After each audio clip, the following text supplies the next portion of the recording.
Judge laughs at poor man in court. Minutes later, deeply regrets it. Richard Johnson felt the sweat dripping down his forehead as he stood before the defendant's bench. The echoing sound of the judge's laughter still reverberated through the courtroom, making his cheeks burn with humiliation. So you really believe you can come here dressed like that, with this far-fetched story, and expect me to take you seriously? Judge William Parker continued laughing, pointing a mocking finger at Richard. Richard clenched his fists, trying to control the anger rising in his chest. He had come to court for the third time in 2 months, always with the same hope and always leaving more humiliated than before. The beige shirt he wore was the only decent one he owned, carefully washed and ironed by his wife Linda the night before. "Your Honor, I just want justice for my family," Richard replied with a steady voice despite the trembling in his hands. "Justice?" Judge William leaned back in his leather chair, still wearing a mocking smile. "You think you can? Come here with this story about losing your home due to fraudulent paperwork, and I'll just solve your problems. Do you have a lawyer? Do you have money to pay the legal fees?" Richard lowered his head for a moment. He had no lawyer, no money, only the truth and the despair of someone who had lost everything he had built over 15 years of honest work. The house where he raised his 3 children, the small furniture repair business he ran in the backyard, it had all been taken from him overnight. "I don't have a lawyer, sir, but I have all the documents that prove I was deceived." Richard lifted a yellowed folder, its papers creased and worn with time. Judge William made an impatient gesture, tapping his fingers on the mahogany desk, separating him from the defendant. At 62, he had seen hundreds of similar cases. Poor people trying to game the system, making up stories to avoid paying their debts. In his experience, they were all the same, liars trying to take advantage of the court's goodwill. "Mr. Johnson, you've been here twice before, and we're already advised on how to proceed. If you can't afford a lawyer, go to the public defender's office. Case dismissed." Judge Williams slammed the gavel with excessive force, the sound echoing through the empty room. "Your Honor, I've already been to the public defender. They said my case is too complicated and could take years. My children are living in my mother-in-law's house, sleeping on the floor. My wife is sick and needs medicine I can't afford. Please, can you at least look at the documents?" Judge Williams sighed theatrically, glancing at the gold watch on his wrist. It was already past 5 in the evening, and he still had an important dinner with other judges at the club. This poorly dressed man was delaying his plans. "Mr. Johnson, the law doesn't operate on pleas or dramatic stories. It operates on legal procedures. If you can't follow those procedures, that's your problem, not mine." Richard felt a sharp pain in his chest. The judge's words were like daggers to his dignity. He had come here hoping that someone, just one person in the system, would truly listen. He had woken up at 4 in the morning to take 3 different buses and arrive at court on time, using the last of his money for fare. Can I at least explain how it happened?" Richard asked, his voice nearly fading. "I've heard your version twice before, Mr. Johnson. Always the same story.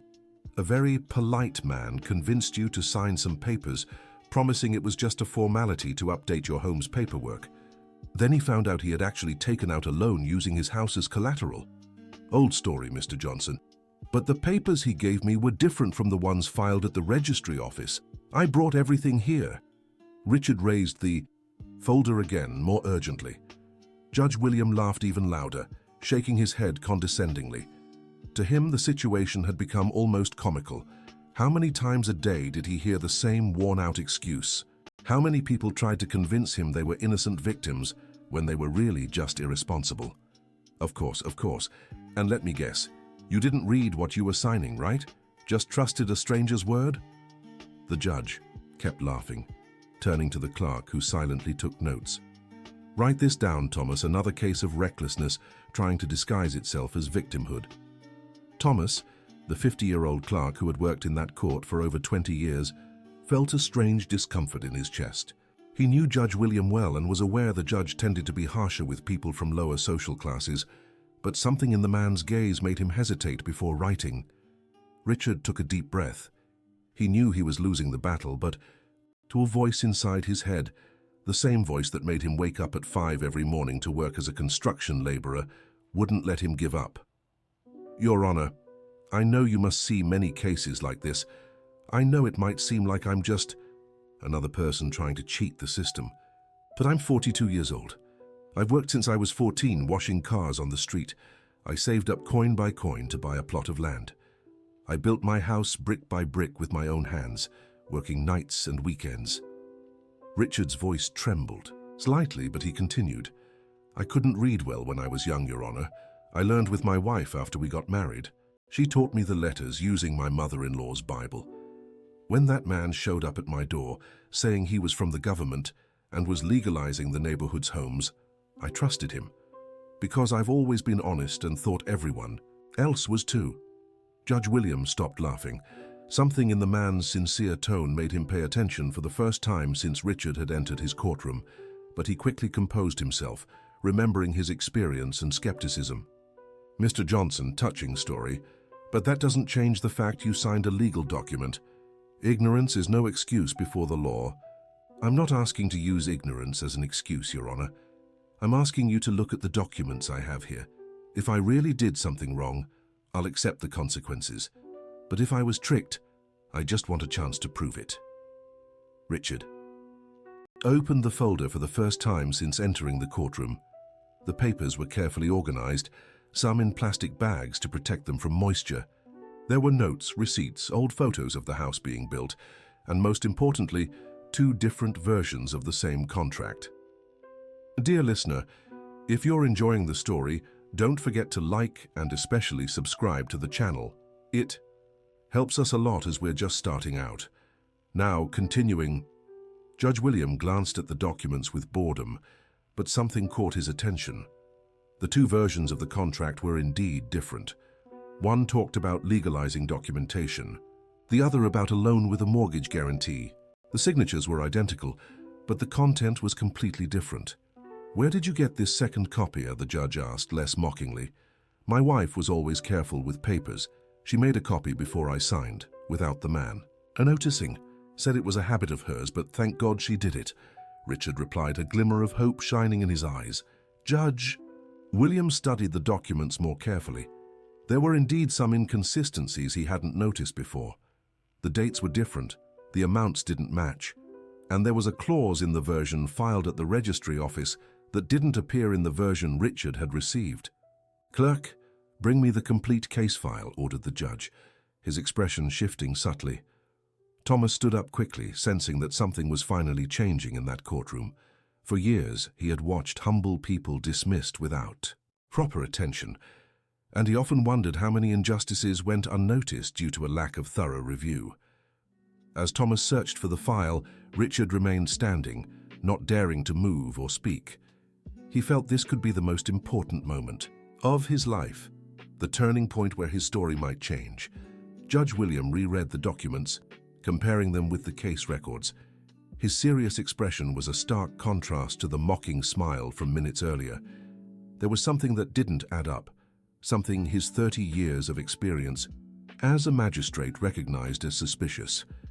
Mr. Johnson, this man who showed up at your house, do you remember his name? Yes, Your Honor. He introduced himself as Michael Reynolds, said he was a public servant.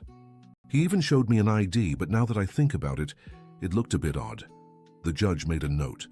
The name Michael Reynolds had appeared in other similar cases that had come before him in recent months, but he had never made the connection. He had always treated each case separately, unaware of a possible pattern. How many people in your neighborhood have gone through the same situation? At least 12 families I know of, Your Honor. They all lost their homes the same way with the same man, the same story about legalizing ownership. But no one could prove anything because they didn't have the documents like I do. Judge. William felt a chill in his stomach.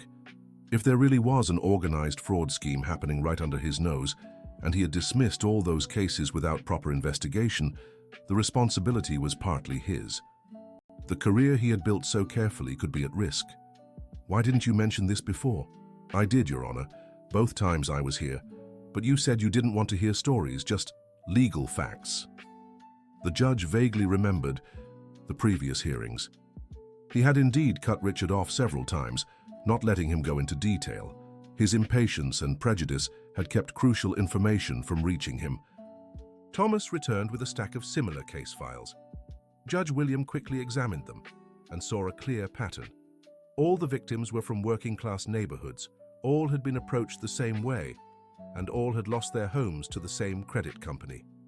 "Clark, bring me all the cases from the last 6 months involving Easy Credit Inc." As Thomas left again, Judge William looked at Richard with new eyes. For the first time, he saw not a schemer trying to game the system, but possibly a victim of a larger scheme than he had imagined. "Mr. Johnson, would you be willing to testify against this Michael Reynolds if we can locate him?" "Of course, Your Honor. Me and all the other families who were tricked. We just want our homes back and our dignity." Richard felt a mix of relief and apprehension. Finally, someone was taking his case seriously, but he knew the road ahead would still be long and hard. He had learned not to hope too much to avoid disappointment. Judge William spent the next hour reviewing documents and taking notes.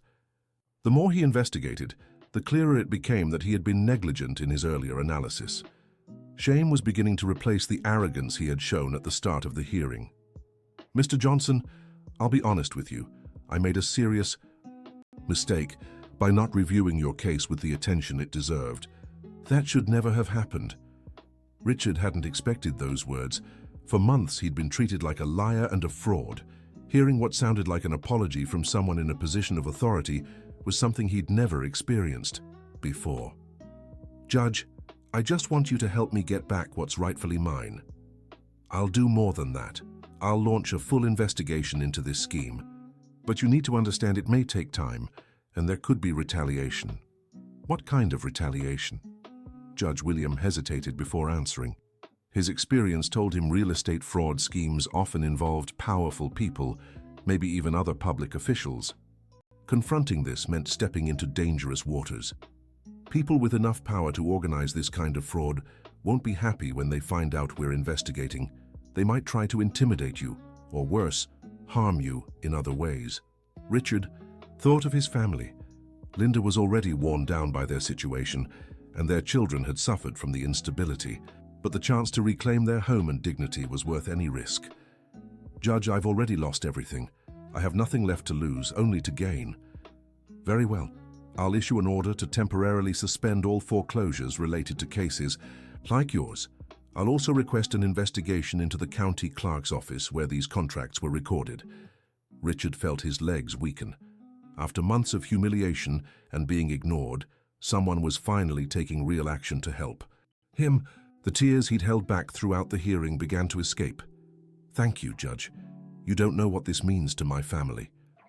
Judge William watched the man's raw emotion and felt a weight on his conscience. How many others had he dismissed unfairly over the years? How many real victims had he treated like opportunists? "Mr. Johnson, I'll be very clear, this is just the beginning. Getting your home back will take a lot of work and persistence, and I owe you an apology for how I treated you." "You don't need to apologize, Judge. What matters is that you're helping me now." But Judge William knew he did. For years, he'd built a wall of cynicism and prejudice that kept him from seeing the people in his courtroom as real human beings with real stories and real suffering. Thomas returned with another stack of files. As he set them on the desk, he whispered discreetly to the judge, "Judge, there's something you should know. The clerk responsible for these records is Councilman Frank Thompson's cousin." Judge William's stomach tightened. Councilman Frank Thompson was an influential political figure in town, known for his shady dealings, though nothing had ever been proven. If there was a political connection to the scheme, the investigation just got much more complicated. "Clark, keep this between us for now. Don't mention it to anyone else." "Yes, sir." Richard sensed the tension but didn't fully grasp the implications of what had been whispered. His experience with politics was limited to voting every 4 years and complaining about potholes. "Judge, did something happen?" "Nothing you need to worry about right now. I'll schedule another hearing for next week when I have more information on the investigation." Judge William knew he was stepping into dangerous territory. Investigating a scheme that might involve a councilman meant risking his own career. But looking at Richard, he remembered the oath he had taken 30 years earlier when he became their judge. "Mr. Johnson, one last thing. If anyone approaches you offering money to drop the case, or if anyone tries to intimidate you in any way, you come to me immediately. Here's my personal number." Richard took the card the judge handed him, hardly believing this was really happening. Just minutes ago, he'd been ridiculed, and now he had the judge's personal phone number. Can I really call if I need to?" "You can and you should. From now on, you're not alone in this fight." Richard tucked the card into his shirt pocket as if it were the most precious thing in the world. For the first time in months, he felt there might be hope for his family. "Judge, how will I know if the investigation is moving forward?" "I'll keep you personally informed.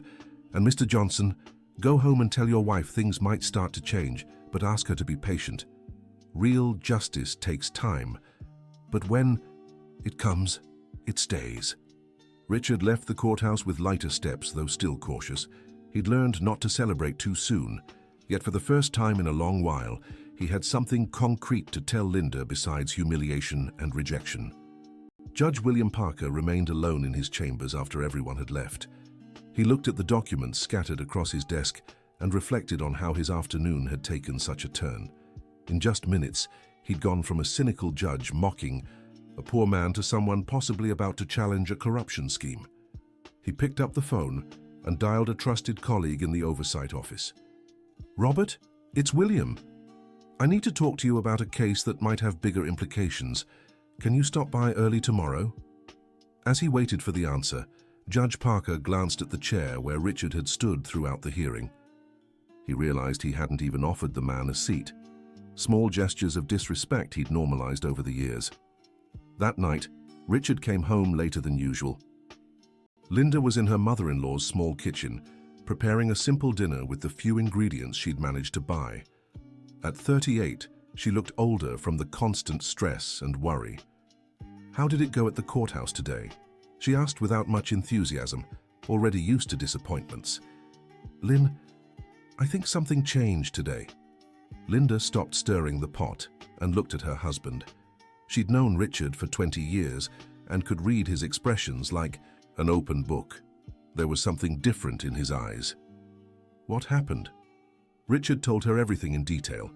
The initial humiliation, the turnaround when the judge finally reviewed the documents, the promise of an investigation, the card with the personal number. Linda listened silently, torn between hope and skepticism. "Are you sure you're not getting your hopes up, Richard? We've suffered so much, I know, love. I know we've been let down before, but this time is different. The judge himself apologized for how he treated me." "A judge apologizing? That's new," remarked Richard's mother-in-law, Mrs. Wilson, a 70-year-old woman listening. From the living room.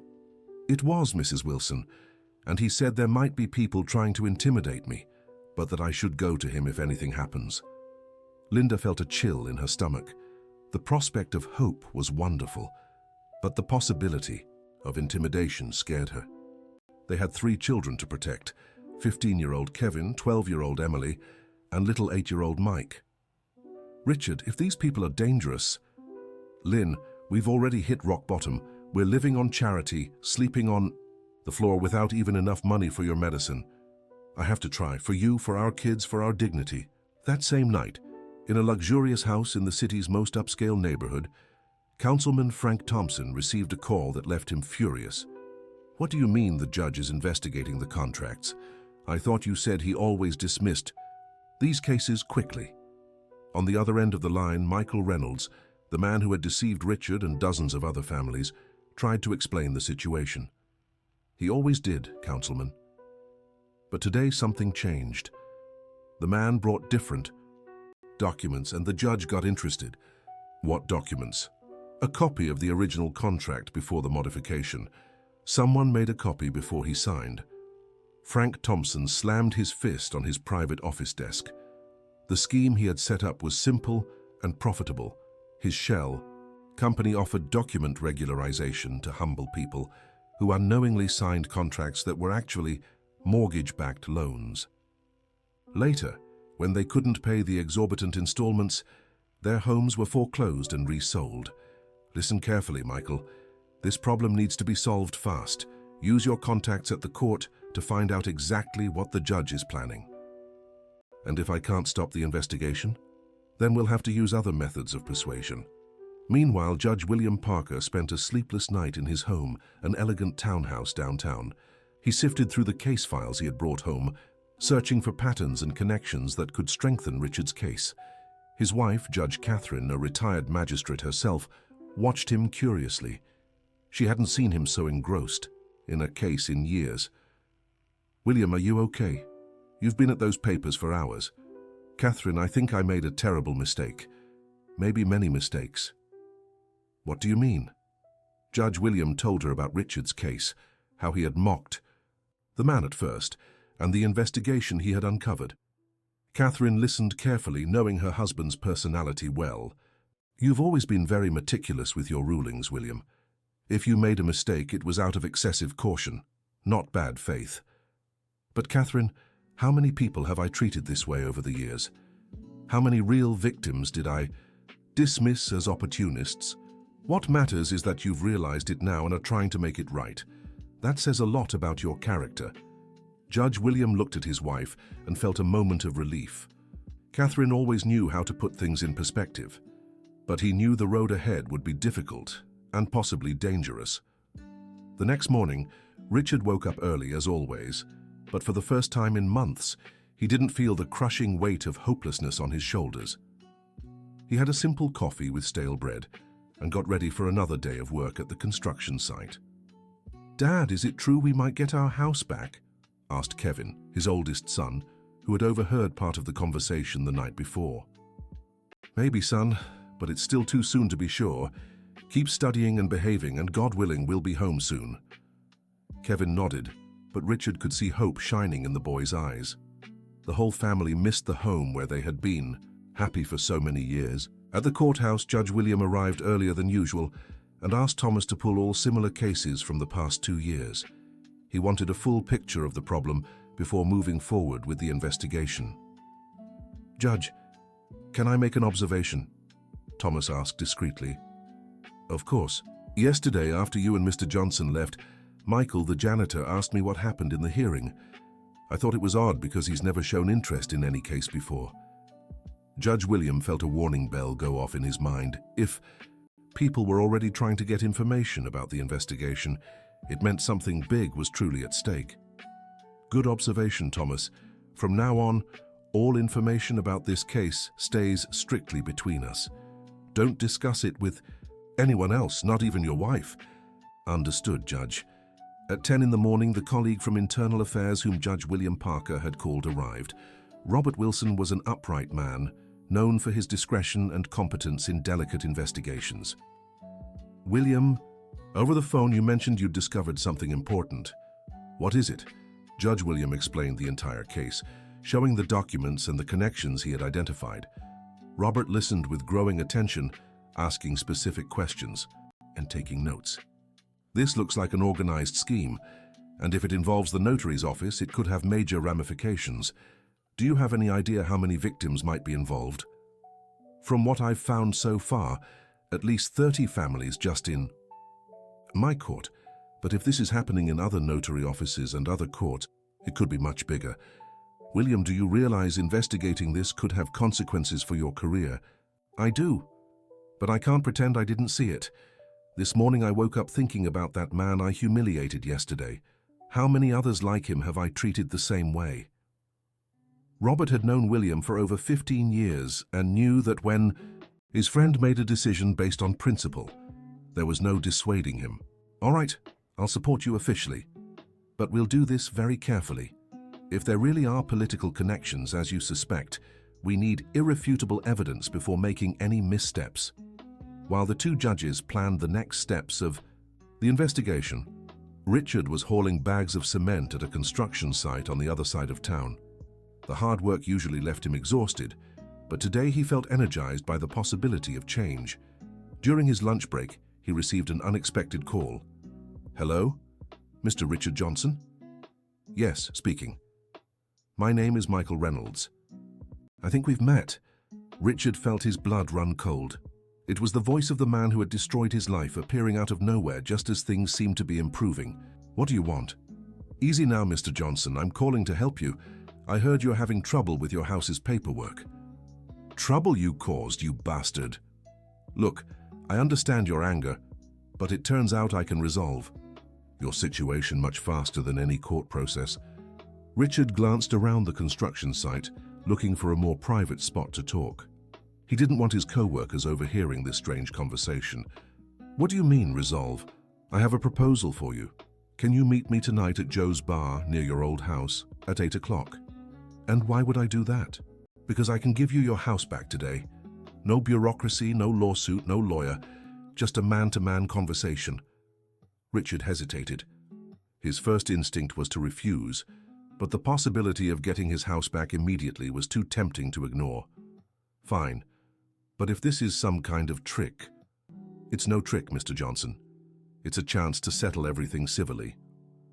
The call ended, and Richard stood still for a few minutes, processing what had just happened. Part of him knew it was probably a trap, but another part couldn't ignore the chance to speed up his recovery. He decided to call Judge William and tell him about the call. Mr. Johnson, under no circumstances should you go to that meeting alone. It's obviously an attempt at intimidation or bribery. But Judge, what if he really can give me my house back? Mr. Johnson, people who commit fraud don't call offering solutions for free. They want something in return. They probably want you to drop the investigation. Richard knew the judge was right, but the temptation was strong. Months of humiliation and suffering had worn down his patience for long, bureaucratic processes. What do you think I should do? Go to the meeting, but not alone. I'll arrange for an investigator from the Oversight Division to accompany you discreetly.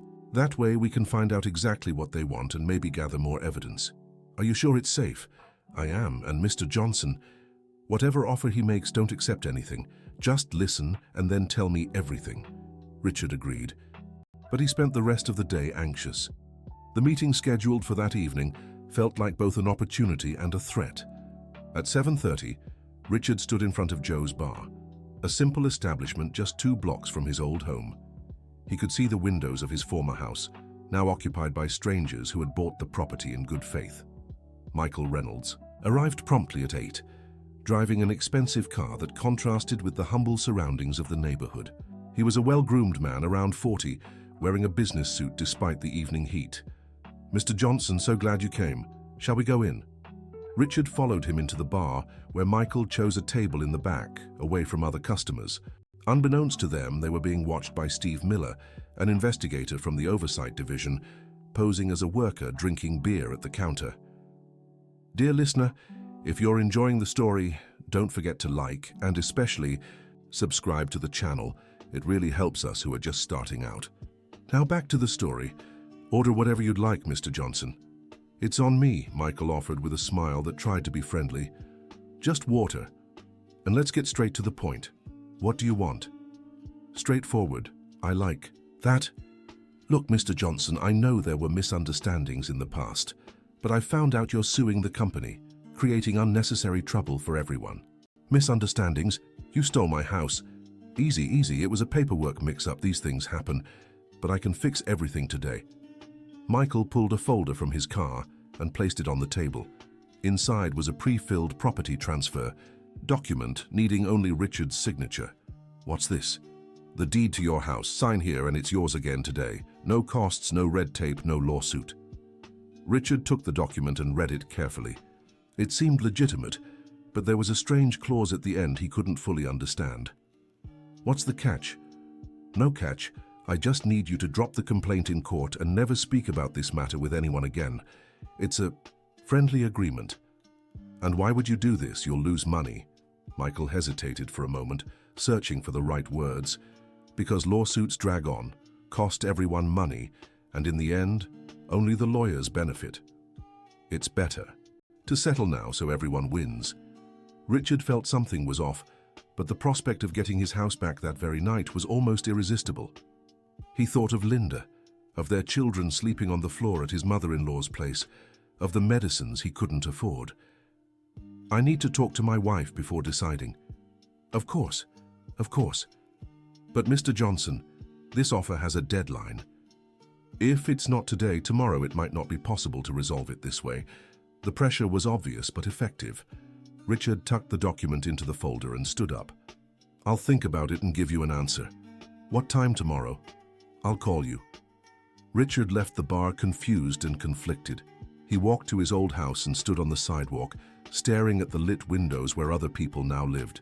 Longing and anger churned in his chest. Steve Miller, the investigator, discreetly followed him, and then headed to the courthouse to report everything to Judge William Parker. "Judge, it happened exactly as you predicted. They offered the house back in exchange for Mr. Johnson's." Silence. "But there's more. While they were talking, I photographed the document the man showed. There's a clause that transfers all rights to any future compensation to the company."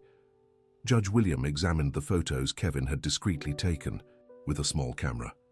"So even if they return the house, they're shielding themselves from any lawsuits for damages or compensation. And there are probably other legal traps in that document." "Exactly. And doctor, I noticed they knew exactly where Mr. Johnson was working and details about his family. They're investigating him." This deepened Judge Williams' concern. If the scheme had the resources to investigate and pressure victims, it meant it was far more organized than he'd initially thought. That night, Richard came home late and found Linda waiting in the kitchen, visibly anxious. "How did the meeting go?" Richard told her everything: the offer, the document, the pressure to decide quickly. Linda listened in silence, torn between the hope of returning home and her distrust of Michael's true intentions. "Richard, this doesn't feel right. If they really wanted to solve the problem, why didn't they do it before? Why only now when you've found someone to help you? I know, Lynn, but what if this is our only chance to get the house back quickly? What if it's a trap? What if by signing this, you lose even the possibility of fighting for the house?" In the future, Richard knew his wife was right, but the exhaustion from months of struggle made him seriously consider accepting the offer. He decided to call Judge William. "Mr. Johnson, my investigator has already briefed me. It's an obvious trap. This document has clauses that would hurt you badly in the future." "But doctor, it's the chance to get my house back today." "It's an illusion, Mr. Johnson. Even if they return the house, there are likely other legal traps you can't see. And most importantly, if we accept this offer, they'll keep doing this to other families." That last point struck Richard deeply. He thought of the 12 families in his neighborhood who'd been through the same situation and how many more might suffer in the future. "You're right, doctor. I'll refuse the offer." "Good. And Mr. Johnson, starting tomorrow, I think it's best you don't go out alone. These people might try other forms of pressure." Richard felt a chill in his stomach, but he was determined to move forward. He'd come too far to give up now. The next morning, he called Michael to decline the offer. "Mr. Johnson, are you sure about this decision? It's your last chance to settle this amicably." "I'm sure. I'll trust the justice system." "Very well, but don't say I didn't warn you. Lawsuits can be very complicated." The veiled threat was clear, but Richard wasn't intimidated. He'd found something he thought he'd lost forever: the hope that it was possible to fight injustice and win. Judge William spent the day organizing all the documentation to formally present the investigation. Robert, from the Oversight Office, had secured authorization to access the records at the notary's office, where the fraudulent contracts had been filed. "William, we've found something interesting. The clerk responsible for the records is indeed Councilman Frank Thompson's cousin, as we suspected. But there's more. He has a suspicious pattern of working overtime whenever these specific contracts are filed. Meaning he files the contracts outside normal hours to keep other employees from seeing the irregularities." "Exactly. And more, we found records of deposits into his bank account that coincide with the dates of these special filings." Judge William felt they were piecing together a complex puzzle, but each new piece that fit made the scheme clearer. The problem was that every discovery also increased the danger of the investigation. "Robert, I think we need to involve the district attorney's office. This is getting too big for us to handle alone." "I agree, but we need more evidence before taking that step. A premature accusation could alert those involved and allow them to destroy evidence." Meanwhile, Richard returned to work at the construction site, but noticed he was being watched. A man in a dark car had driven past. The sight 3 times that morning, always looking his way. During lunch, he received a call from an unknown number. Richard Johnson? Yes. You should have accepted the offer yesterday. Now things might get harder for your family. Who is this?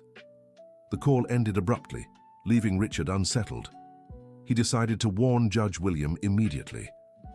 Mr. Johnson, I'll arrange discreet protection for you and your family. This confirms we're on the right track, but it also means they're getting desperate. Judge, am I putting my family in danger? Mr. Johnson, your family was already in danger the moment you lost your home. The difference is that now you're fighting back instead of accepting it passively. Those words gave Richard strength to keep going. But he knew he needed to have a serious talk with Linda about the risks they were facing. That afternoon, Judge William received an unexpected visit in his office. Councilman Frank Thompson showed up unannounced, accompanied by an expensive lawyer. Judge William, how are you? It's been a while since we last met.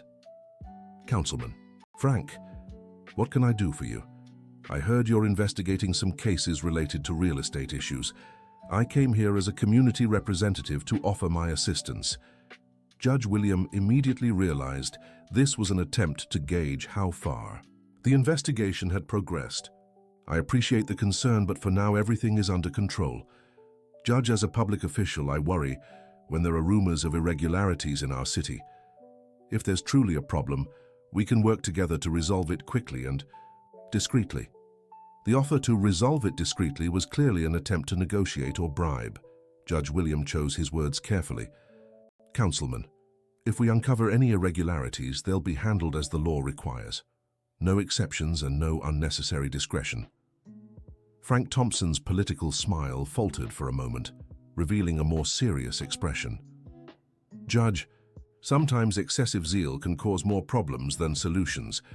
I hope you'll consider the impact of your actions on the community.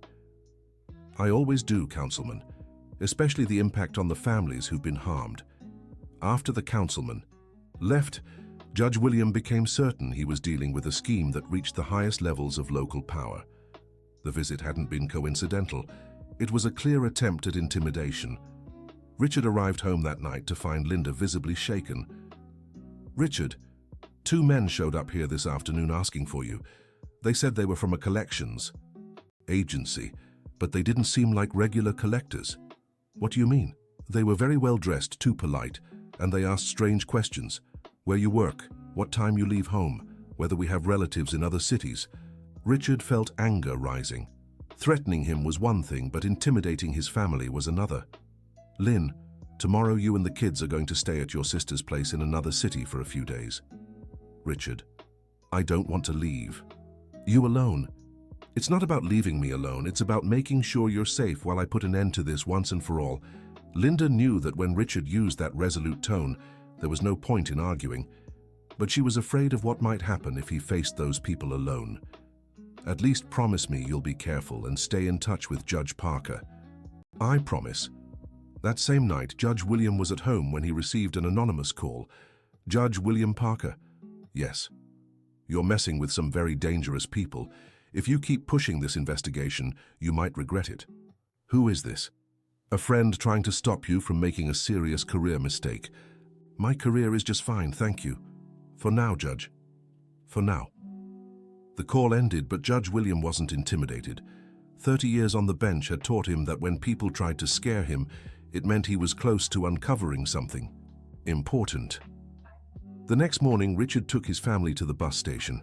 It was painful to say goodbye to Linda and the kids, but he knew it was the safest decision. Dad, when are we coming home? Asked little Mike, who was 8. Soon, son. Daddy's just sorting out some problems, but we'll all be together again in our home before you know it. Kevin, the oldest, hugged his father tightly. Dad, be careful with those bad men. Don't worry, Kevin, they're not as tough as they think. After watching the bus leave, Richard felt lonelier than ever, but also more determined.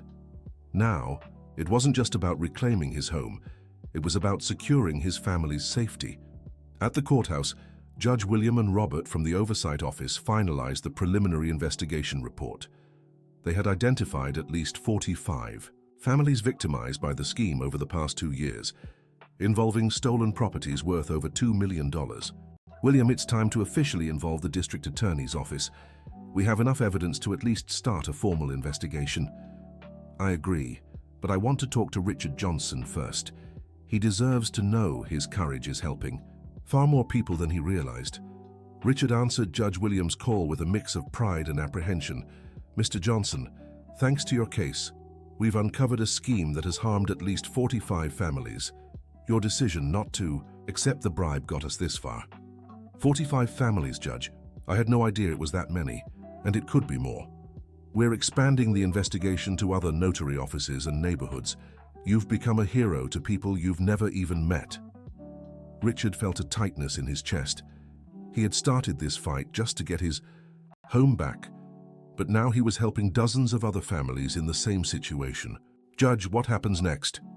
We'll present everything to the district attorney's office. There will be a formal investigation, which could lead to arrests and restitution for all the victims.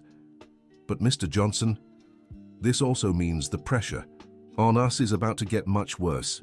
I'm ready, Judge, but Richard wasn't truly ready for what came next. 2 days later, he arrived at work and was called in by the site supervisor. Richard, I'm sorry, but I have to let you go. Let me go? Why? Did I do something wrong? No, it's not that. But I got orders from the company to fire you. They said you're caught up in legal trouble and it could hurt the company's image. Richard felt the ground drop beneath him. Without a job, how would he support his family? How would he cover basic expenses while the investigation dragged on? Mr. Barnes, you've known me for 2 years. You know I'm an honest worker. I know, Richard, but my hands are tied. The orders came from above. Richard left the construction site carrying his few tools, feeling defeated. The fight for justice was costing him far more than he'd ever imagined. He called Judge William. William told him about the dismissal. It was expected, Mr. Johnson. They'll try to hurt you financially to force you to give up, but don't worry. I secured emergency assistance through the court to cover your basic expenses while the investigation lasts. Judge, I don't want charity. It's not charity, Mr. Johnson. It's justice. The state has an obligation to protect witnesses who help uncover crimes. And besides, I have a proposal for you. What proposal? I need someone to help me organize all the investigation documents, contact other victims, and do field work. I can hire you temporarily as an investigation assistant. Richard couldn't believe what he was hearing. Getting paid to help with the investigation that could restore his home and those of dozens of other families seemed too good to be true. Are you serious? Completely serious. You know better than anyone how the scheme works, you know. Some of the victims, and you have the credibility of someone who's been through the same situation. For the first time in days, Richard felt real hope. Not only would he have an income during the investigation, but he'd also be an active part of the solution. When can I start? Tomorrow morning, and Mr. Johnson, you can bring your family back. I secured authorization for discreet police protection. Richard could hardly believe the turnaround. From a humiliated victim, he'd become part of the team fighting the very scheme that had hurt him. That night, he called Linda with the news. Richard, are you sure it's safe for us to come back? I am, my love. And besides, I'll now be working directly with Judge Parker to solve our problem, and those of many other families. Linda cried with relief on the other end of the line. After so much suffering, there was finally real light at the end of the tunnel. Dear listener, if you're enjoying the story, please take a moment to like and especially subscribe to the channel. It helps us a lot as we're just starting out. Now, continuing. The next day, Richard arrived at the courthouse, wearing his best clothes and carrying a new briefcase he'd bought with his first payment. Judge William received him in his office and explained his duties in detail. Mr. Johnson, your first task is to contact all the families we've identified as victims. Many of them don't even know there's an ongoing investigation. We need them to come forward as witnesses. Can I use my own story as an example? You can and should. Your story is proof that it's possible to fight this scheme and win. Richard spent the next week visiting the families victimized by the scheme. In every home he entered, he saw the same story repeat. Humble people who'd been deceived, who'd lost their homes, and who felt powerless against the system. You need to understand, Richard explained to each family, that we now have a real chance to get our homes back. But we'll only succeed if we all stand together and testify as one. Some families were willing to fight, others feared retaliation. Richard understood their fear, but used his own experience to show that it was possible to stand up to the powerful and win. During one visit, he met Mrs. Jenkins, a 70-year-old woman who'd lost the home she'd lived in for 50 years. "My son, I'm too old.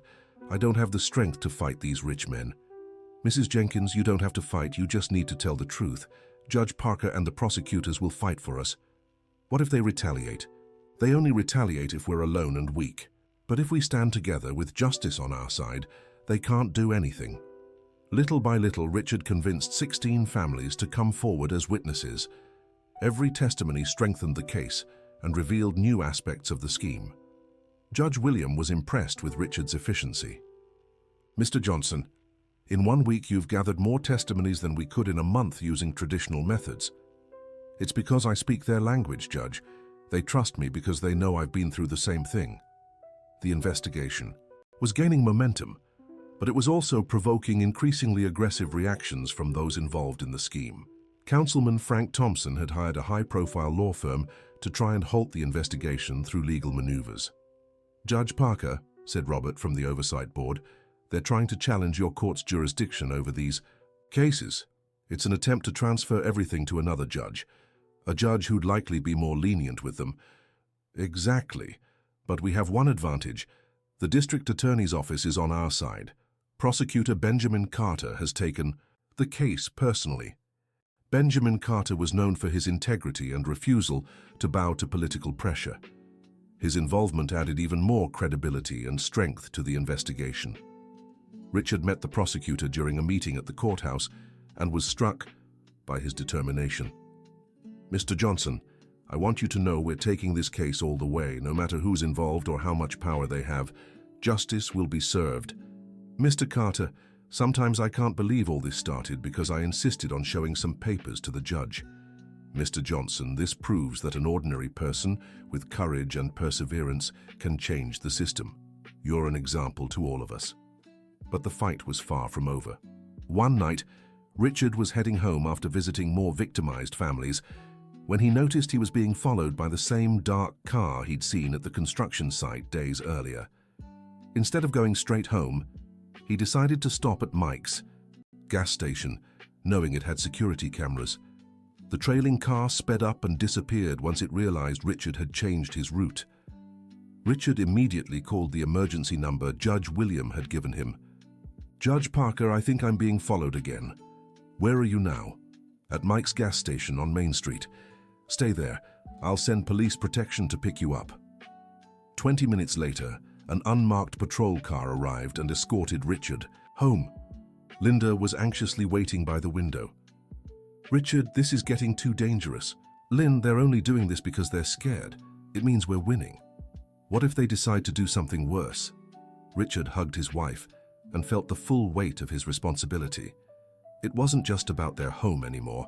He'd become accountable for the hopes of dozens of families and the integrity of the entire local justice system.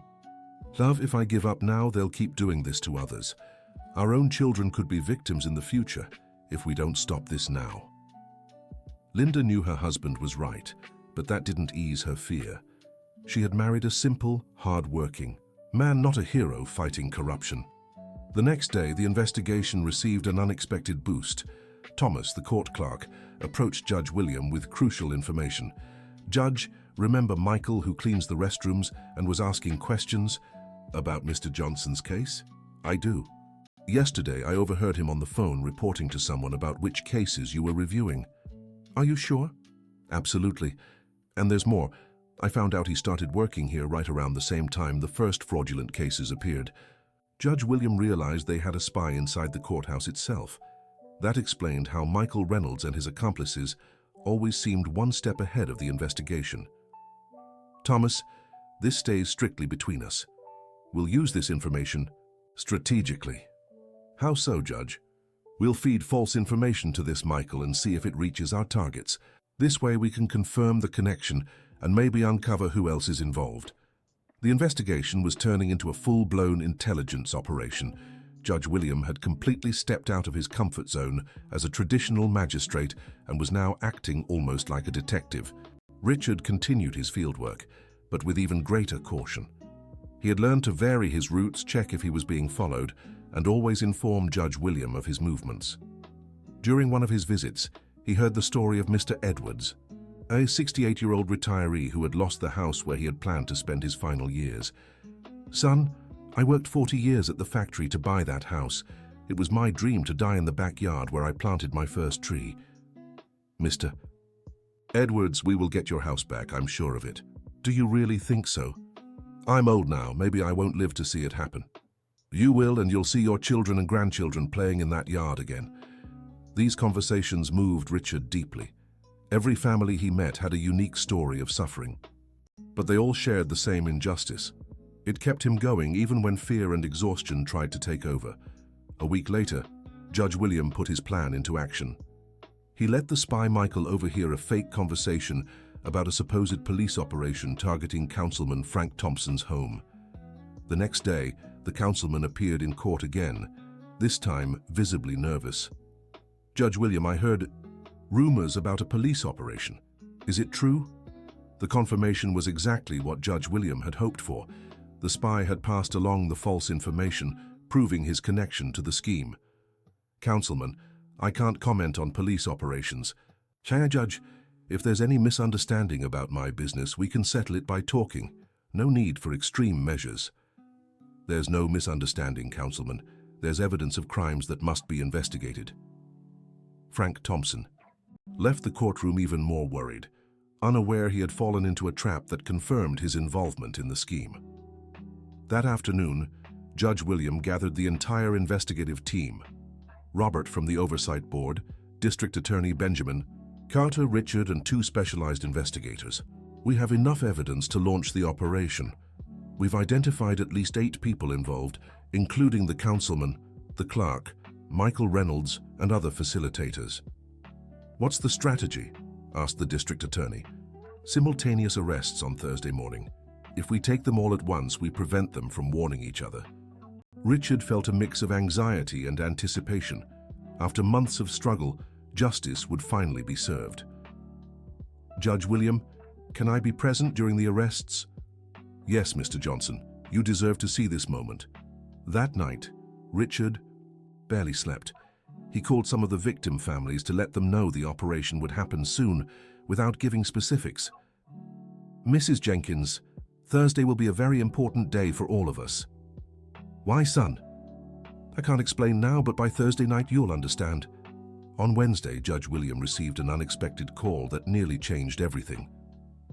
"Judge William, this is Chief Justice Williamson. I need to speak with you urgently about the investigation you're leading." Judge William knew the Chief Justice's reputation, a man of integrity but also a politician. The call left him uneasy. "How can I help you, Chief Justice?" "Judge, I've received calls from influential people questioning the necessity of this investigation. Isn't there a more diplomatic way to resolve this?" "With all due respect, Chief Justice, we're dealing with crimes against dozens of families. There's no diplomatic way to handle crimes." "Judge William, I know your intentions are good, but sometimes excessive zeal can cause unnecessary political instability." "Chief Justice, the political instability is a consequence of the crimes, not the investigation of them." There was a long silence before the Chief Justice responded. "Very well, Judge William. Proceed with your investigation, but I hope you're prepared for the consequences." The call ended, and Judge Parker realized the pressure was reaching the highest levels of the judiciary, but he had already gone too far to turn back. He called Richard and told him about the pressure he was facing. "Mr. Johnson, this may be our last chance to reconsider. If we continue, we'll be waging a war against very powerful people. Judge, when I started this fight, it was just me against them. Now it's dozens of families, prosecutors, honest judges. They should be the ones afraid, not us." Richard's determination inspired Judge Parker. If a simple man who had lost everything was willing to fight to the end, so was he. "You're right, Mr. Johnson. We'll see this through." On Thursday morning, at 6 o'clock, the operation began. Richard accompanied Judge Parker to the location where Michael Reynolds would be arrested. Seeing the man who had destroyed his life in handcuffs brought deep satisfaction, but also reflection. "How do you feel, Mr. Johnson?" Judge Parker asked. "I feel like justice is finally being served, but I also pity him. If he had used his intelligence for good, he could have lived an honest life." The operation was a success. 8 people were arrested, including Councilman Frank Thompson and the courthouse clerk. Documents, computers, and cash were seized, confirming the entire scheme.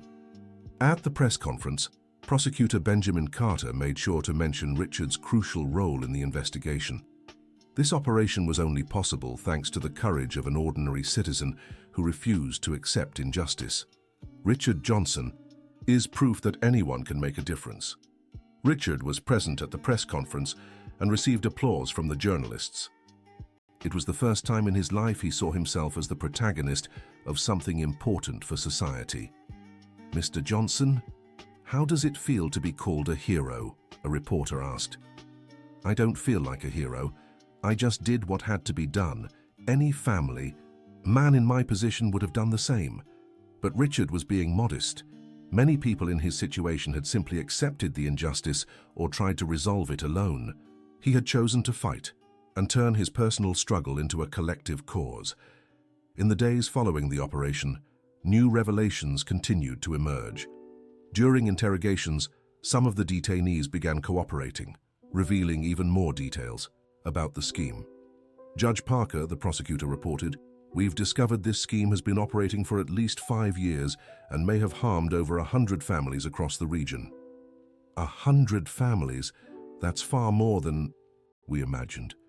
And there are signs similar schemes may be operating in other cities, always following the same pattern. Richard realized his fight had only uncovered the tip of a national iceberg. The case that had begun with his humiliation in court was becoming an example for the entire country. A week after the operation, Judge Parker called Richard for a private conversation. "Mr. Johnson, I have news about your house." Richard's heart raced. After everything they had been through, the moment of truth about his property had finally arrived. With the arrest of those involved and the annulment of the fraudulent contracts, your home will be officially returned to you next week. But there's more. You and all the other victims will be entitled to compensation for the moral and material damages you've suffered. Richard couldn't hold back his tears. After months of struggle, humiliation, and fear, he had finally won completely. "Judge, I don't know how to thank you for everything you've done for me.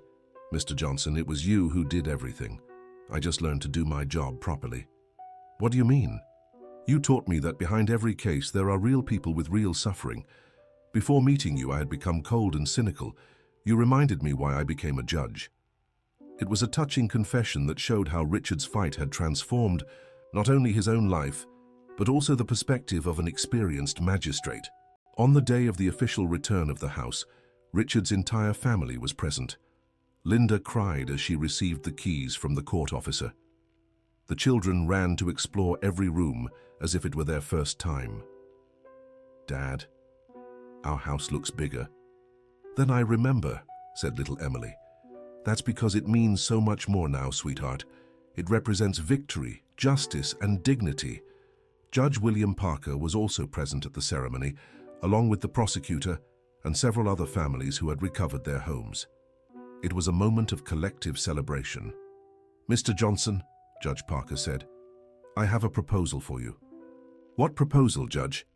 "The court is creating a program to assist victims of real estate fraud. I'd like you to coordinate it." Richard hadn't expected that offer.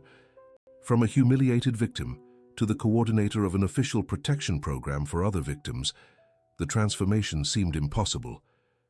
"Judge, I don't have the qualifications for this." "Mr. Johnson, you have something far more valuable than academic qualifications, real experience and credibility with the victims. Besides, we'll provide all the necessary training." Richard looked at Linda, who smiled encouragingly. It was an opportunity to truly change his life and help others. "I accept, Judge, but on one condition." "What is it?" "I want part of the program to focus on teaching people how to read and understand contracts. Many are deceived because they don't understand what they're signing. Excellent idea. We'll do that. 6 months after the operation, Richard was in his new office at the courthouse, coordinating the program that had already helped over 50 families in situations similar to his own. The program became a national model, and Richard began receiving invitations to speak in other cities about fighting real estate fraud. From a humiliated man in a courtroom, he had become a national reference in consumer rights protection. "Judge Parker," Richard said during one of his visits to the judge's chambers, "sometimes I look back and can't believe everything that's happened. And what amazes you the most? The fact that it all started because you took the time to actually look at the documents I brought. If you had dismissed me like all the other times..." "Mr. Johnson, can I confess something?" "Of course." "That day when I stopped to look at your documents, it wasn't out of kindness or a sense of justice. It was professional curiosity. Something in the papers caught my attention. And then sometimes justice happens by chance, but it turns into purpose. Chance made me look at your documents, but your character and determination turned it into something greater." Richard reflected on the judge's words. It was true that many things had depended on coincidences and small decisions, but it was also true that without determination and courage, those coincidences would have led nowhere. 1 year after the beginning of his fight, Richard was invited to speak at a national conference on consumer rights. In the audience were judges, prosecutors, lawyers, and activists from across the country. "My story," Richard said into the microphone, "proves that anyone can make a difference when they refuse to accept injustice. I was just a construction worker who wanted his home back. Today, I lead a program that has already helped hundreds of families." The audience gave him a standing ovation. Richard looked at Linda and their children in the front row and felt pride, not just for his personal victory, but for the example he was setting for his kids. "But I want to issue a warning," Richard continued. "Corruption hasn't given up, it's just changed its methods. We must always stay vigilant and always be willing to fight for what's right." After the speech, a young lawyer approached Richard. "Mr. Johnson, my name is Jessica. I represent a group of families in a situation similar to what you faced. Could you help us?" Richard smiled. The fight continued, but now he had experience, knowledge, and a support network to face new challenges. "Of course I can. Let's talk." Judge William Parker, who was present at the conference, watched Richard speaking with the young lawyer and felt proud to have been part of that transformation. The man he had mocked months earlier was now a nationally respected leader. That night, Richard returned to his home, the same home he had fought so hard for. In the backyard, he watched his children playing and Linda tending to the garden she had replanted. "What are you thinking about?" Linda asked, walking up to her husband. "I'm thinking our fight was worth it, not just for the house, but for everything we've built because of it." "Do you regret anything?" Richard thought for a moment. "I regret waiting so long to fight. If I had stood up from the very first day, maybe other families wouldn't have suffered so much." "Richard, you did what you could with the knowledge you had at the time. What matters is that in the end you chose to fight." Linda was right.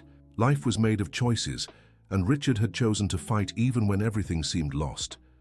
That choice had transformed not only his life, but the lives of hundreds of others. 2 years later, Richard received an award from the American Bar Association for his contributions in the fight against real estate fraud. At the ceremony, Judge William was invited to give the introduction speech. 2 years ago, Judge William said, "A simple man walked into my courtroom asking for justice. I laughed at him, mocked his situation, and almost dismissed him once again. Today, that same man is a national reference in consumer rights protection." Judge William paused, looking directly at Richard. "Richard Johnson taught me that justice isn't a privilege for those with money or formal education. Justice is the right of every citizen who has the courage to fight for it." When Richard took the stage to receive the award, the audience rose in applause, but he didn't let the emotion of the moment carry him away. "This award isn't mine," Richard said into the microphone.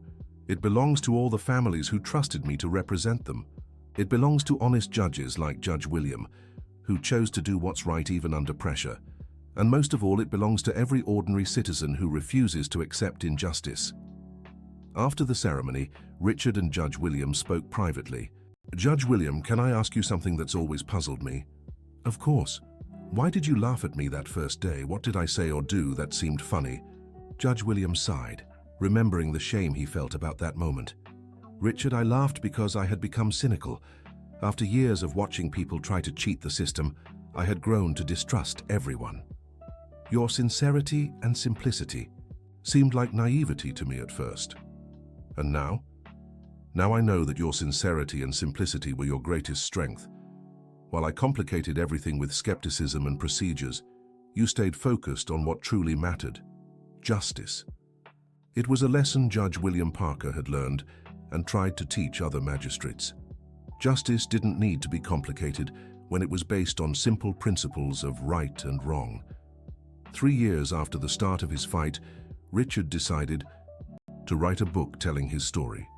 He wanted others in similar situations to know it was possible to win even when everything seemed lost. "Lynn, how do you think I should start the book?" "Start with the ending," suggested Linda. "Tell how you feel today and then go back to show how you got here."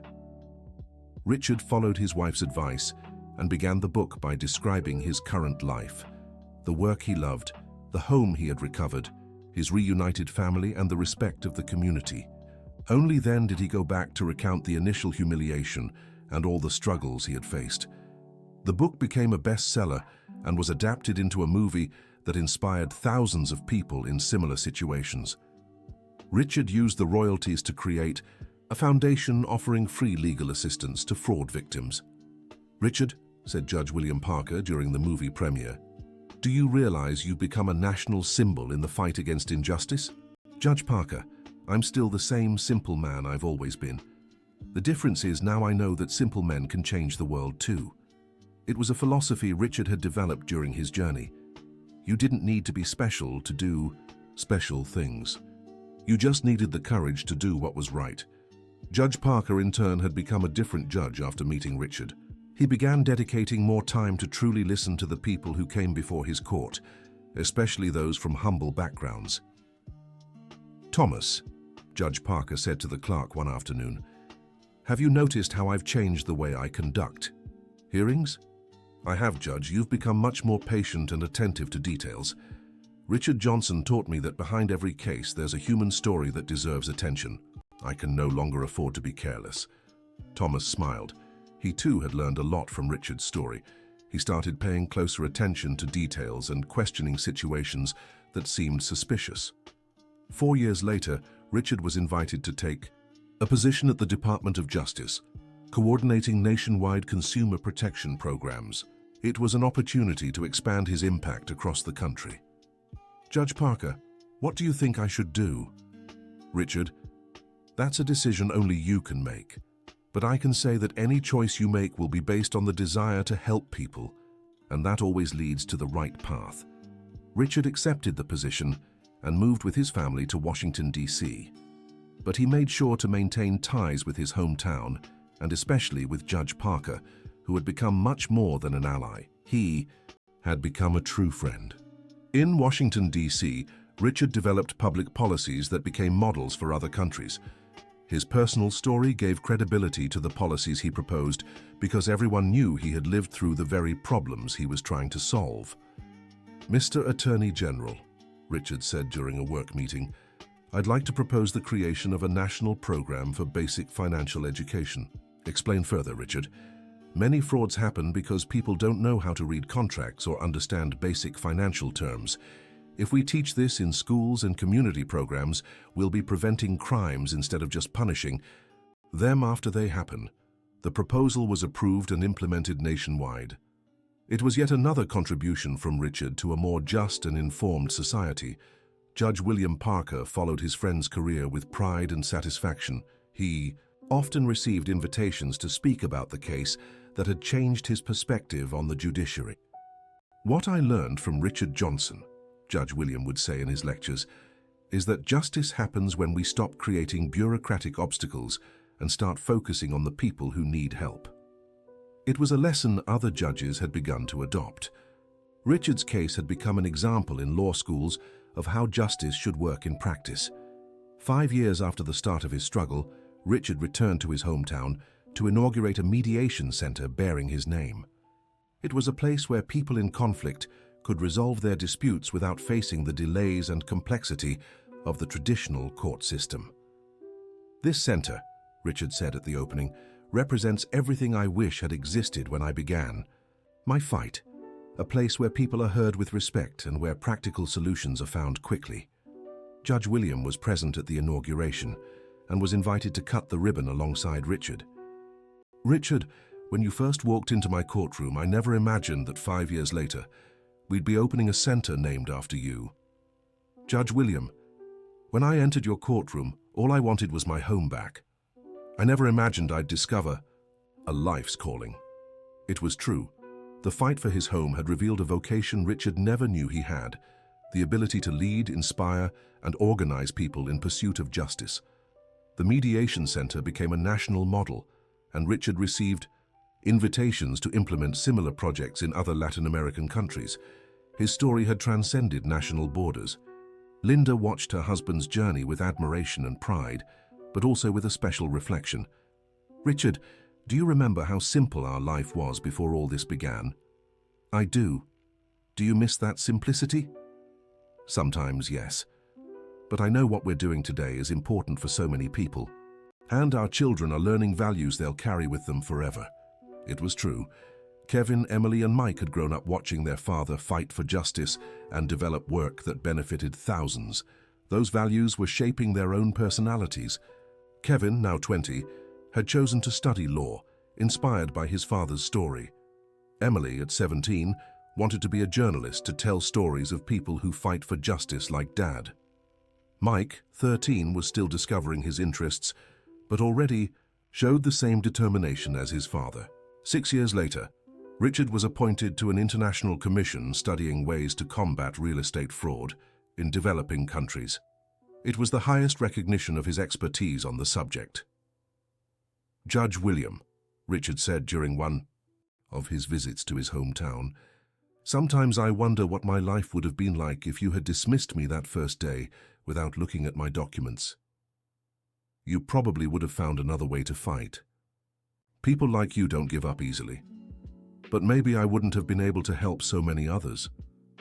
Richard, your strength doesn't come from me or anyone else. It comes from within. I was just lucky to be in the right place when you needed someone to believe in your cause." It was a profound reflection on how small moments can change the course of entire lives. If Judge William hadn't decided to review the documents that day, the whole story would have been different. But Richard knew that even if Judge William hadn't helped, he would have found another way. His determination came from something deeper than external circumstances. 7 years later, Richard decided to retire from public service to dedicate himself fully to his foundation. He wanted more freedom to develop innovative projects and to be closer to the people who needed help. "Richard," said the attorney, "General, are you sure about this decision? You could go much further in your public career." "Attorney General, I've already gone much further than I ever imagined. Now I want to return to my roots, to be close to those who need help, just as I once did." Richard's foundation had become one of the most respected in the country in the field of consumer rights. It offered free legal assistance, financial education, conflict mediation, and fraud prevention programs. Judge William Parker had also shifted his career. After retiring from the bench, he began teaching at a law school, always using Richard's story as an example of how justice should work. "Students," Judge Parker would say in his lectures, "you will encounter many cases like Richard Johnson's. The difference between being a good professional and a great one lies in how you treat these people." His students were always amazed when they discovered their professor had been the protagonist of the story he told. Many chose to specialize in consumer law, inspired by Judge Parker's teachings. 8 years after the start of his fight, Richard received an honorary doctorate from a federal university. During the ceremony, he gave a speech that summarized everything he had learned. "My story proves we don't have to accept injustice as something natural. Each of us has the power to fight and make a difference. but it also proves that no one fights alone. We need each other to succeed. In the audience were Linda, his children, Judge Parker, and dozens of people Richard had helped over the years. It was a moment to celebrate not just a personal achievement, but a collective transformation. After the ceremony, Richard and Judge Parker walked across the university campus, reminiscing about the journey they had shared. "Richard, have you ever thought about writing a sequel to your book? There's so much more to tell." "I have, but I think now is the time for others to share their own stories of struggle and victory." "What do you mean?" "I want to create a program where people who faced injustice can share their experiences and help others in the same situation. A national network of mutual support." It was another one of Richard's innovative ideas. Instead of being the center of attention, he wanted to create a movement where everyone could be the hero of their own story of overcoming. The program was implemented and became a national phenomenon. Thousands of people began sharing their experiences and supporting others in similar situations. Richard's story had planted a seed that multiplied endlessly. Judge Parker watched it all with admiration.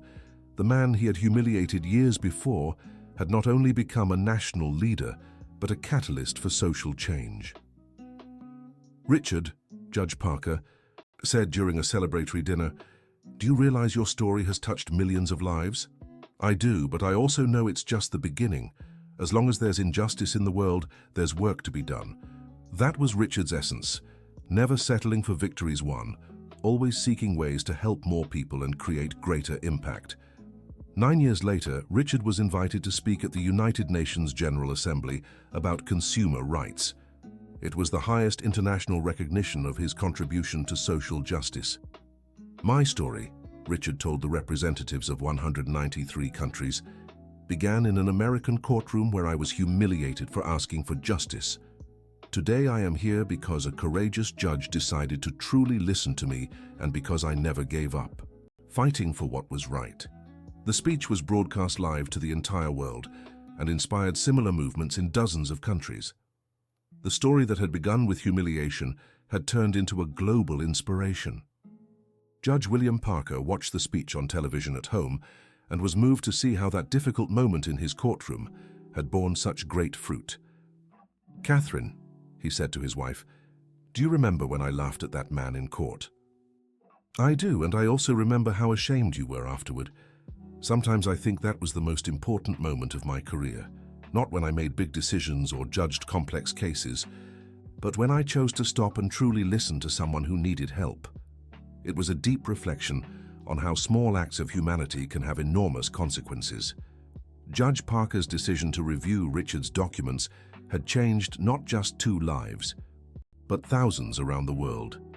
10 years after the start of his struggle, Richard organized a national gathering of all the people who had benefited from the programs he developed. It was 3 days of testimonies, workshops, and celebration. "This gathering," Richard said at the opening, "is to show that each of you is living proof that injustice can be overcome. You are the true heroes of this story." Judge Parker was present as a special guest and received a standing ovation when he took the stage to speak. 10 years ago," Judge Parker said, "I made the mistake of laughing at a man who was pleading for justice. Today I can say that mistake made me a better judge and a better person. Richard Johnson taught me that true justice comes from compassion." The gathering ended with a collective commitment. Every person present pledged to help at least one other person facing injustice. It was the multiplication of Richard's legacy. That evening, Richard and Linda walked along the beach in the town where the gathering had taken place. "Richard, are you fulfilled by everything you've accomplished?" "I am, Lynn. But do you know what makes me proudest?" "What?" "Seeing that. Our fight inspired others to fight too. That means our story wasn't in vain. And regrets? Do you have any?" Richard thought for a long moment. "My only regret is not starting the fight sooner, but I know everything has its time, and ours was perfect for making the greatest impact." Linda smiled. She had married a hard-working, honest man and watched him become a leader respected worldwide. But deep down, he was still the same person, someone who genuinely cared about others' well-being. Richard continued his work in the following years, always innovating and seeking ways to expand his impact. He created education programs, developed technologies to improve access to justice, and trained thousands to become knowledge multipliers. Judge Parker became his unofficial advisor, always available to discuss new projects and offer legal perspective. Their friendship had become one of the most valuable things in their lives. 15 years after it all began, Richard was diagnosed with a health issue that forced him to slow down. But instead of retiring, he used his experience to launch his most ambitious project yet, a People's University for Human Rights. "Judge Parker," Richard said, "I want to create an institution where ordinary people can learn about their rights and how to fight for them. A university that raises conscious citizens, not just professionals." "That's a revolutionary idea, Richard. You'll need a lot of support. I'm sure we'll get it. Your story lends credibility to any project you propose. The university was founded and became an international benchmark in citizenship education. It offered both in-person and distance learning courses, always with accessible language and a practical focus. Richard spent his last active years as the dean of this university, shaping generations of people prepared to fight for their rights and the rights of others. Judge William became a professor emeritus at the institution, always reminding students that justice begins with the willingness to truly listen to people. When Richard finally retired for good at 70, he left behind an impressive legacy. Thousands of people directly helped, public policies implemented in dozens of countries, a university that educated conscious citizens, and a global network of activists inspired by his story. At the retirement ceremony, Richard gave his last public speech. "My journey began with humiliation and turned into a lifelong mission. I learned that we don't need to be perfect to make a difference. We just need to be brave enough to try." The audience included people from all over the world who had been moved by his story. Present were government officials, judges, activists, students, and most of all, ordinary people who had found the strength to fight their own injustices. Judge William was the last to speak at the ceremony. "Richard Johnson taught me the greatest lesson of my career, that justice is not a legal matter, it's a human one, and that every person seeking justice deserves to be heard with respect and attention." After retirement, Richard returned to his hometown and devoted his time to local projects and writing his full memoirs. He wanted to document not just his own journey, but the lessons learned along the way. "Lynn," he said to his wife one afternoon, "do you think our life would have been simpler if I'd accepted losing the house?" "It would have been simpler, but it wouldn't have been our life. You are who you are because you never accepted injustice, and I fell in love with that determination." Richard smiled. After so many years of struggle and achievements, the opinion that still mattered most was Linda's. He spent his final years surrounded by the love of his family and the respect of the community. He continued receiving visits from people who wanted to meet him in person and learn from his experience. Judge William also returned to his hometown after fully retiring. The two friends spent entire afternoons talking about life, justice, and how small decisions can change the world. "Richard," Judge William said during one of these conversations, "have you ever thought about what you'd like written on your epitaph?" "I have. I'd like it to be something simple. Here lies a man who refused to accept injustice." "Perfect. And do you know what I'd like written on mine?" "What?" "Here lies a judge who learned to listen." They were two epitaphs. That perfectly summarized the transformation they had both lived. Richard from a passive victim to an active fighter. Judge William from a cynical magistrate to a humanized judge. Richard Johnson's story became a legend in his hometown.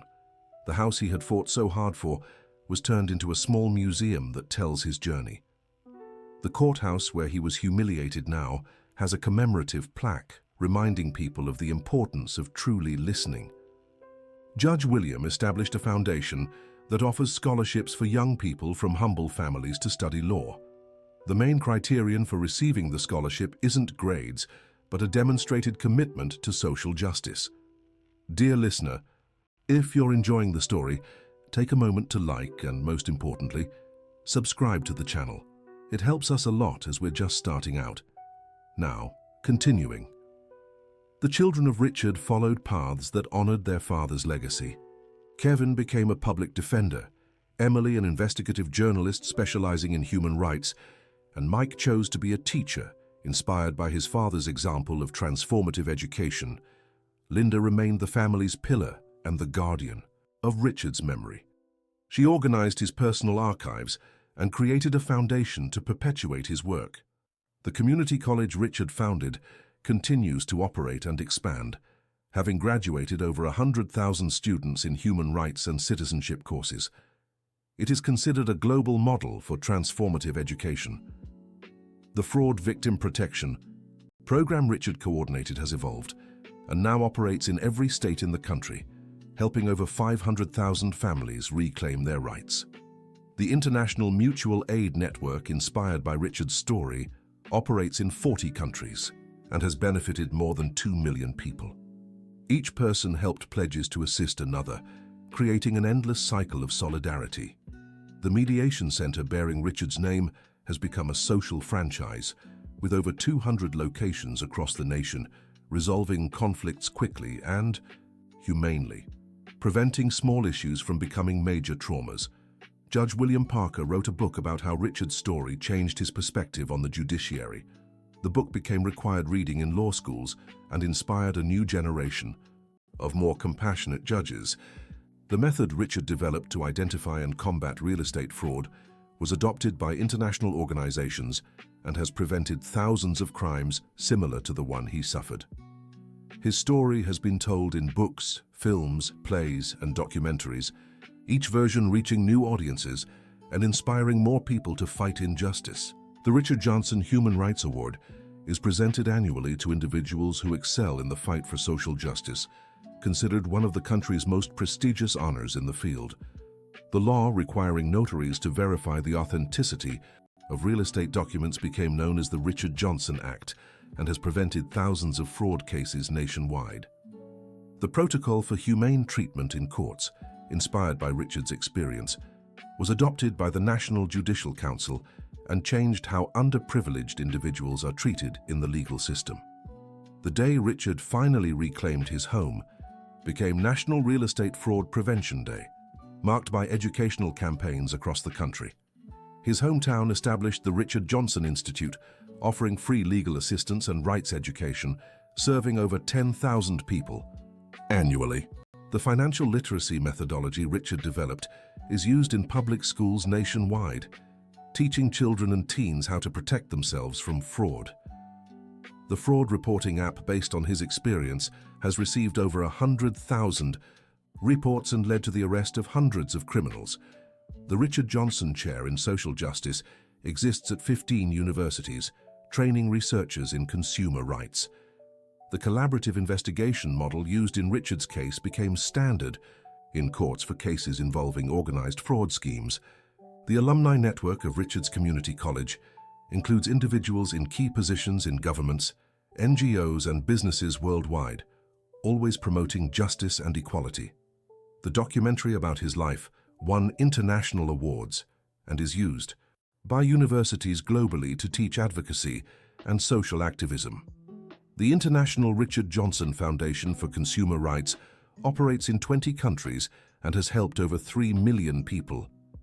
His story inspired the creation of stricter laws against real estate fraud in 12 Latin American countries. The Fraud Prevention Manual, written by Richard, has been translated into 15 languages and is used by consumer protection organizations worldwide. The Richard Johnson Scholarship has benefited over 5,000 young people from humble families, who now work as lawyers, prosecutors, and judges committed to social justice. The Judicial Training Center, created in his honor, has trained over 10,000 judges in compassionate service techniques. The online rights education platform, inspired by his work, has over 1 million active users and offers free courses in various fields. The Richard Johnson Witness Protection Protocol is used throughout the Brazilian judicial system and has saved hundreds of lives. The network of volunteer mediators trained in his methodology includes over 50,000 people across the country. The Emergency Fund for Fraud Victims, established in his memory, has helped over 100,000 families in vulnerable situations.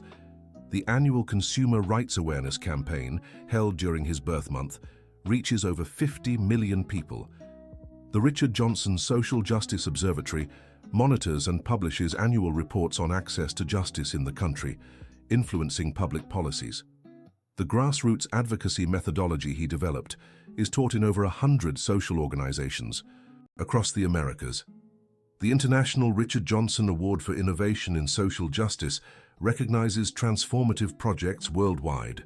The Richard Johnson seat on the National Human Rights Council is always held by representatives of grassroots movements. The Social Technology Lab, in his honor, develops innovative solutions to facilitate access to justice.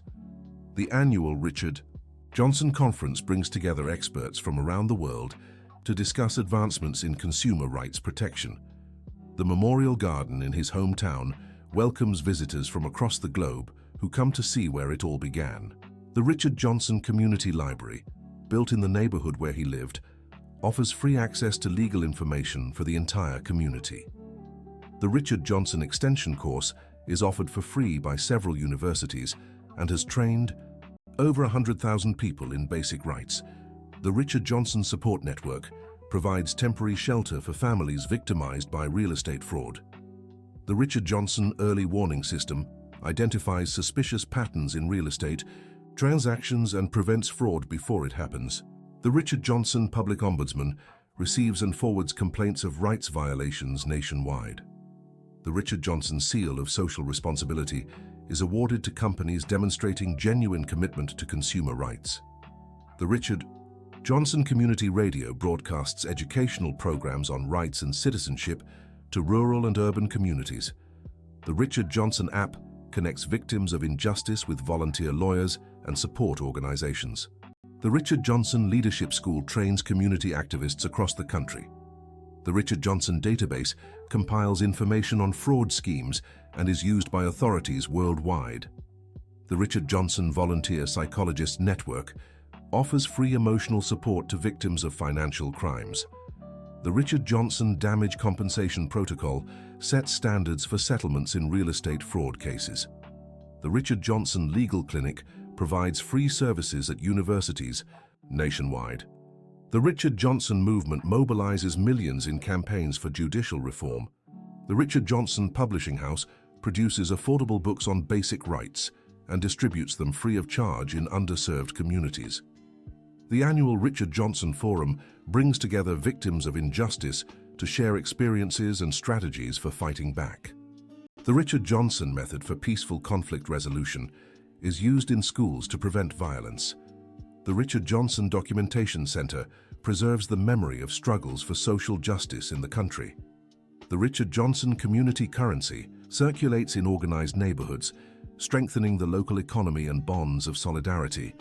The Richard Johnson Consumer Cooperative offers ethical financial products for low-income families. The Richard Johnson Community Theater uses art to educate about rights and inspire resistance against injustice. The Richard Johnson Community Garden at his former home feeds struggling families and symbolizes renewal and hope. And so, the story that began with a humiliation in a courtroom became an endless source of social transformation. Richard Johnson had planted a seed that would keep sprouting for generations, proving that an ordinary man, with courage and determination, can truly change the world.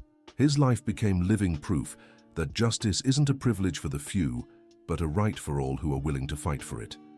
And that sometimes, the most unlikely heroes are those who simply refuse to accept that things are as they are and must stay that way forever. Richard Johnson began his journey wanting only his home back.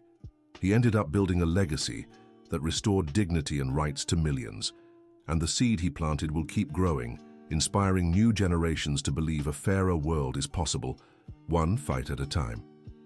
End of story. Now tell us what you thought of Richard Johnson's story and where you're watching from. If you have something to share about your own experiences with injustice, leave us a heartfelt comment. Do you think Richard made the right choice by refusing the bribe? We'd love to hear your thoughts. Thank you so much for joining us.